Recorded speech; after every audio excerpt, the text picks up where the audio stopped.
this triangle offense. It was really just a system of play where everybody touched the ball, everybody had an equal opportunity. It was really instilling in us a belief that it was a team game. It's going to take all 5 of us to get over a team like the Pistons.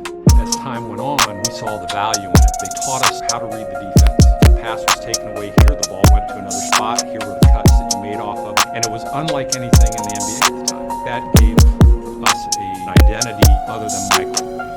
Phil's brothers, Tex Warner, kept us to the grind in terms of trying to learn the offense.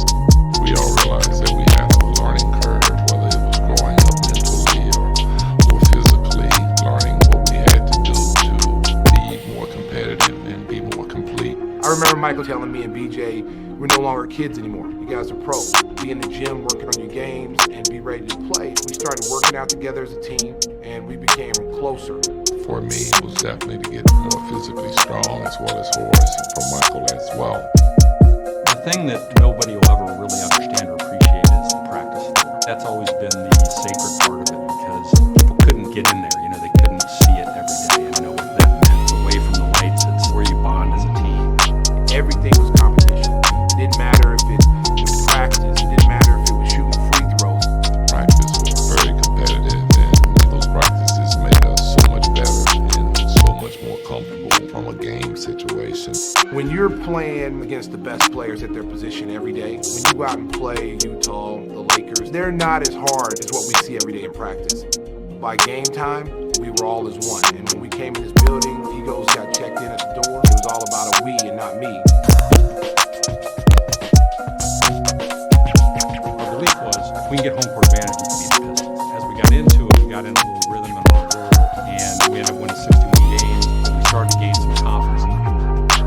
There was a physical issue. Bill was always the one that stood up. And he was also the guy that we needed to kind of settle the game down. We could always throw him the ball in the post. He was going to find a way to score, get to the free throw line, and he was still playing at that level at that time. Bill Cartwright, Paxson, those 2 guys, they were great leaders. They took us young players under their wings. If we weren't eating right, we heard about it. If we were staying out together, we heard about it. They really had a good, calming force of what we're doing, and they were well respected. We had just had a nice mix of, our starters blended well, guys coming off the bench blended well. One thing that Phil stressed more than anything against Detroit was they're the physical bad boys. They want to beat you up. We're not built that way. Let's show our athleticism, our finesse. You're playing against a team that knows what you're doing and know the difficulties that you're dealing with in terms of learning the offense. Pippen, yes!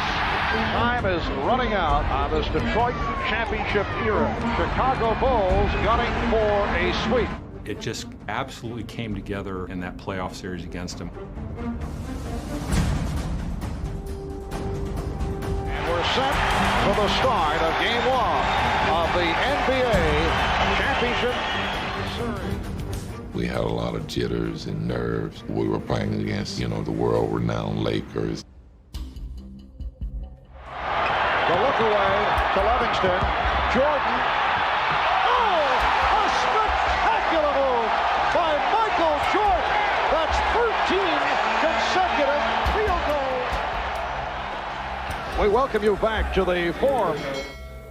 We didn't really have the fan support. It was a road game for us. We had to come together, the 12 players and the staff that was there, and it was really just up to us. The Bulls lead by 7. Final seconds, Magic's three-point attempt blocked. Pippen comes away with it, and the Chicago Bulls have won their first ever NBA championship.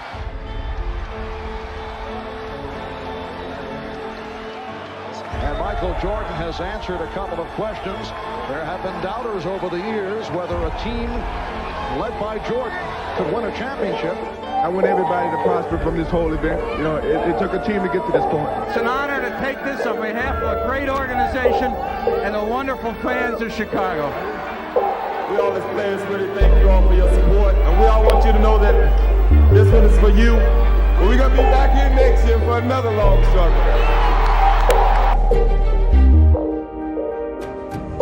Being a defending champ, you tend to draw a little more attention from that. As a player, you embrace because you meet other challenges moving forward to stay motivated throughout the regular season. You know where you're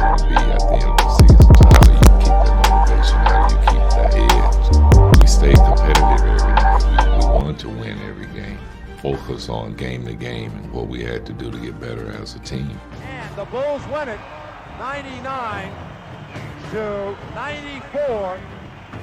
Know that this game is just over, but in the back of your mind, there are some thoughts about the Portland Trailblazers. Not right now. We think about them over the weekend.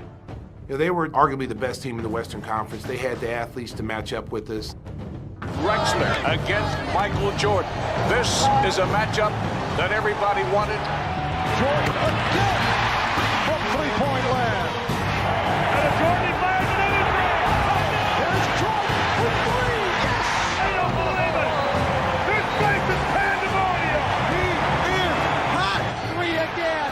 Oh, Michael's good again. That was a tough series. We had to come back here in game 6. You know, they were up, I think, 16, 17 points going into the fourth quarter. You know, Phil Jackson put our younger players in because we were energy guys. He knew that we weren't going to get blown out if we were in the game because of our energy level. Those fans can get you hyped very quickly and get you back in the game. You can be down 10 points and you don't have any energy, and all of a sudden you make a little run, hit a basket, and that crowd noise and that energy starts to feed because it seemed like the sound went straight from the floor all the way up to the ceiling. It's an explosion. We cut the lead down, and the momentum had completely changed in that game. Portland starts to panic a little bit.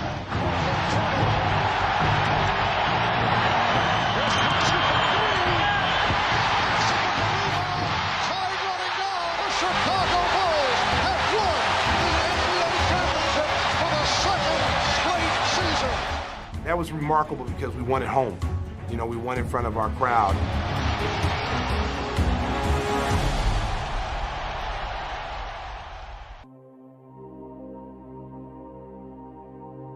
As the season gets so tired and grinding, you know, you think you're headed to another shoot around. A lot of times Phil would just surprise us with different things, taking us to a park, taking us to do yoga. You know, those were just great times. BJ just holds, bothered by Price, dump to Michael. 6, 5, 4, Michael strip, got it back. 3, 2, Michael falls, fires. Yeah! Does it again! The Bulls win, he looks at the crowd.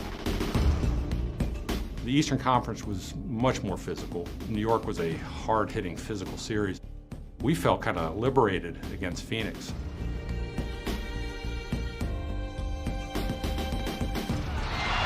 Here's Paxson for three. Yes! The Bulls take a 1-point lead, and Phoenix calls for time. Blocked by Horace, picked up by Villanova. The Bulls win the championship. Not only do they win, but now they're winning every year.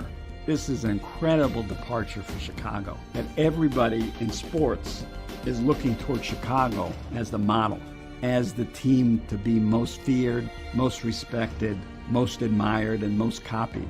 Because there was excellence every night, because of the publicity that this team got during those years, propelled the league into something that it had never been before. When I lose the sense of motivation and the sense to prove something as a basketball player, it's time for me to move away from the game of basketball. He's the greatest player on the planet. The game was different, the rules were different, it was a much more physical league. It was a grind because we had with 3 straight years, the Olympics, Dream Team, and so the pressure of score 30 or more points every night, to go up against teams that you know are geared to stop you. I don't know if anyone could have ever been able to withstand that. Scotty pretty much put the franchise on his back and showed why he's one of the top 50 players of all time. Got it. Brandon will try and catch him. No, he won't. And won't. No, he won't. I feel like I was still young and still learning and growing and developing in the game. We had just brought in a bunch of guys. When Steve Kerr came in, Luke Longley, and Bill Wennington. We still had Billy Cartwright. Paxson was there that first year. So we had a lot of great veteran leadership.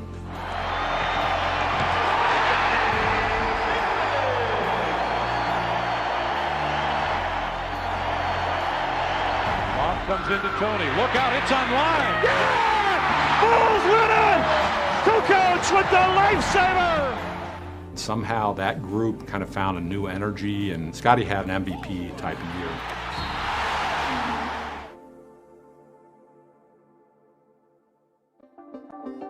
The word that Michael Jordan was officially returning to the NBA was made at about 1 o'clock Central Time today. He was a little different player. He had trained for baseball. His body was a little bit different. He was a little stronger, lower body, and didn't have that as much pop as he had. In typical Michael fashion, he knew how to adapt his game. You know, he became kind of a post-up player and hit those fadeaways. The newness of the building was much more cavernous than the smaller, more intimate Chicago Stadium. I think they grew to love the United Center. Michael played 13 games in a regular season with us, and we made the playoffs. It's all over, and the Bulls' season comes to an end. I think that really set the stage, at least for Michael. For a while, we had a lot of hope within ourselves. We believed in ourselves, and if we didn't believe in ourselves, we wouldn't have been to this point. Michael, being the person that he is, stepping up to challenges and not liking to lose, came back the next year with a vengeance. With his dedication to the game, he kind of forces everyone else to come along or get out. Dennis was new that year. He had lost Horace Grant in his rebounding and his defense at that power forward spot. So Dennis fit that bill perfectly, and really above and beyond for what Dennis did. When the lights turned on, he gave everything he had. There is the athleticism of Dennis Rodman. Doesn't give up on the ball. Ron Harper stepped up. Tony Kukoc really developed in the previous 2 years. Really, everyone, that team really meshed so well as a team. And that was one of Phil's philosophies, that the wholeness and the balance of everything has to be together. And I think that's one of the best teams where truly, I think everyone liked everyone and wanted to be around everyone all the time. Phil would break us up every now and then and pin those two guys against each other because they're really the only ones who could push each other to the limits. But everyone else had to fight to keep up with them. Every night you step on the floor, teams were really gunning for you. In warm-ups, you could tell sometimes where teams just, before the game started, kind of succumbed to, wow, we don't have a chance. And other teams, we could see guys really roughing it up, getting ready, and like, okay, we're gonna have a little battle tonight. Ruffin has it blocked by Longley. Oh, what a play to Pippen. Sally, yes, Jordan.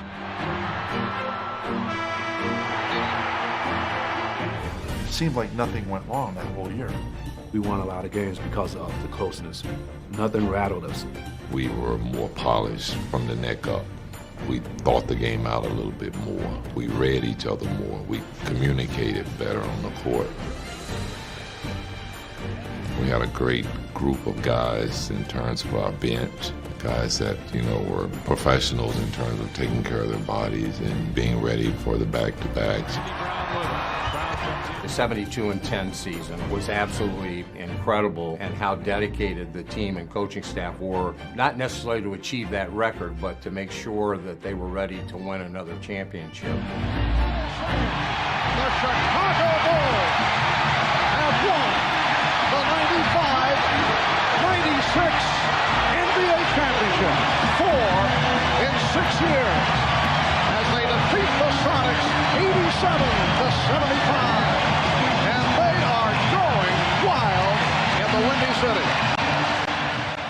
The first 72-10 year was special, but by the end of it, the media attention was great. And then for the next 2 years, it just stayed the same. That group was completely different than our group. It was more of a rock and roll show. We called it the Beatles with Michael, Scotty, and Dennis. There was always, no matter what time of night you arrived in a city, there'd still be 100, 200, 300 people standing in front of the hotel. People are bringing their kids out just for a chance to see Michael Jordan, Scottie Pippen, Dennis Rodman. I never dreamt of basketball being that important to people's lives. It was just a road show for us, and the road show became really good because we were kicking teams' butt along the way. They had to compete every night because every other team was giving them their absolute best.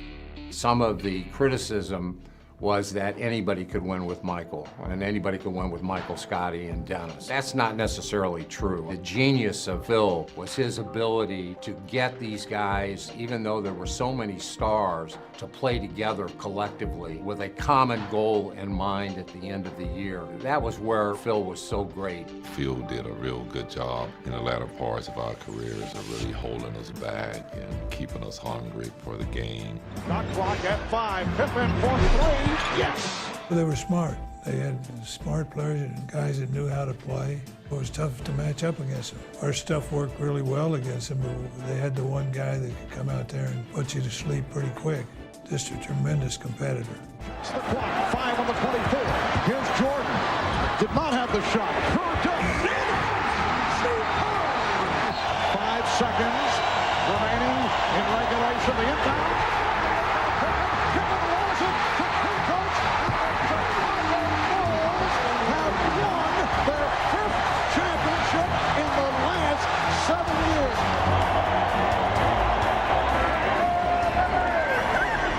I can think of very few, if any, nights where you weren't excited to go into the building because there was so much energy everywhere you went. It becomes a community celebration. Spring in Chicago is built around Bulls games. Jordan trying to beat the clock on the other end. Pull up 3. Yeah. Jordan, honestly, he was mentally like he was in 92, 93. Yeah, he was done. He needed another break. Bill, tied us out last season, 97, 98, the last dance. We're going to do this last dance together. Those who were lucky enough to watch had a sense that they were witnessing something special that they may never. Stockton, Harper's on him, behind the screen. The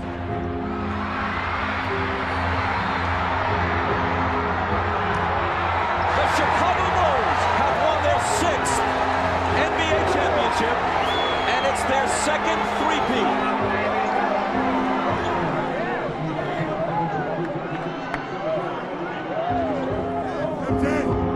Oh my God, that was beautiful. What a finish.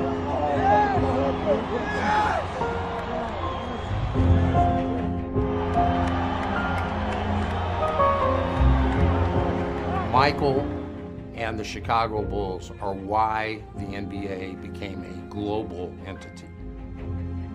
It really became the most amazing phenomenon in the history of American sports. You've got a great opportunity to step in there and win a city that is crying for a winner. Perhaps you can turn that Bulls thing around. What do you think? Hopefully, I can go in and contribute and maybe turn it around. I'm looking forward to that.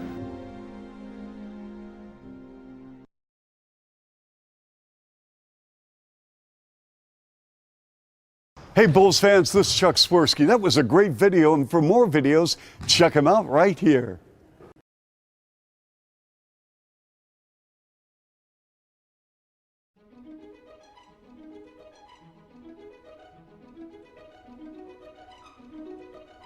Good afternoon, everyone, and welcome once again to Bulls basketball, playoff basketball.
there will be a player greater than me.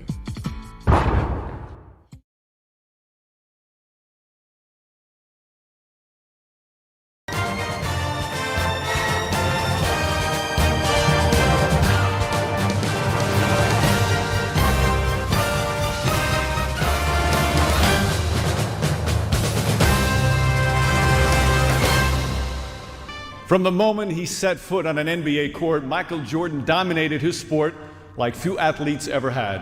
He electrified crowds with his skill and style. He turned the Chicago Bulls into a dynasty with 6 championships in 8 years. And in 15 seasons with the Bulls and Wizards, he would transcend the game of basketball, becoming one of the most recognizable athletes in the world. Not bad for a player who was once cut from his high school team. But that didn't stop Michael. In fact, nothing ever did. And after soaring to the top of the NBA, there was never a doubt that Air Jordan would one day land in the Basketball Hall of Fame.